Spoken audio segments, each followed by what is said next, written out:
Bah, le premier vote en soi c'était plutôt agréable, même si bon voilà, c'était enfin j'étais fataliste donc bon, j'avais pas beaucoup d'espoir.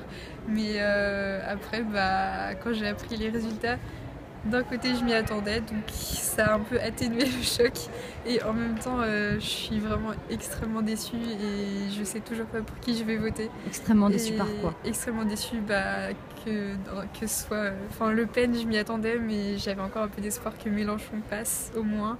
Et j'aurais sans doute voté pour lui, mais Macron, franchement, c'est. Même si je l'aime un peu plus que Marine Le Pen, ça va être vraiment difficile de lui donner ma voix parce que Tu te tiens le ventre je là, m'y. c'est que c'est douloureux même Oui, physiquement? Ouais. non, mais c'est vraiment un dilemme quoi, parce que enfin donner sa voix à quelqu'un avec qui on n'est absolument pas d'accord, enfin pas absolument, mais pour la plus grande partie, voilà, bah c'est quelque chose que voilà, j'ai pas encore décidé si j'allais voter blanc ou si j'allais voter contre le Front National. J'ai trouvé la journée de dimanche extrêmement pleine, justement parce qu'elle était assez vide de sens.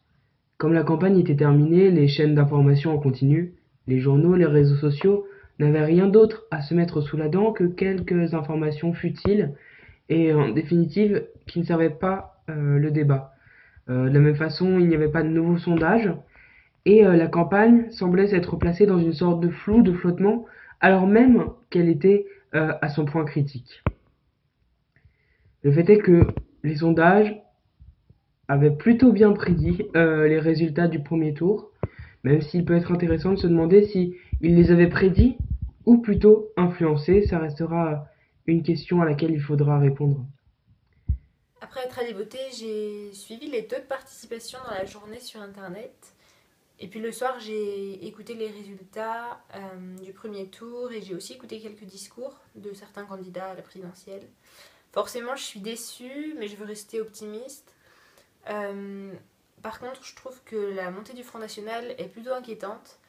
Je pense qu'on s'attendait à ce que Marine Le Pen fasse un score assez élevé, mais on avait quand même l'espoir qu'elle ne passe pas au second tour. Et puis je pense qu'on pensait aussi qu'il y aurait moins de voix.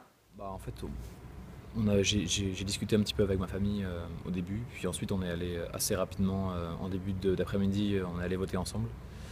Euh, et on a suivi ensuite les élections, enfin le résultat des élections ensemble également. J'étais assez blasé en fait, j'attends pas grand chose des élections. Bon, après, je me fie quand même un petit peu au sondage, malgré la marge d'erreur. J'étais assez dégoûté, mais je m'y attendais un petit peu. Après, disons que le Front National est extrêmement inquiétant, mais c'est en même temps la politique libérale qui les fait monter. Enfin, c'est une espèce de cercle vicieux assez fumeux. Les femmes n'ont pas obtenu le droit de vote en votant.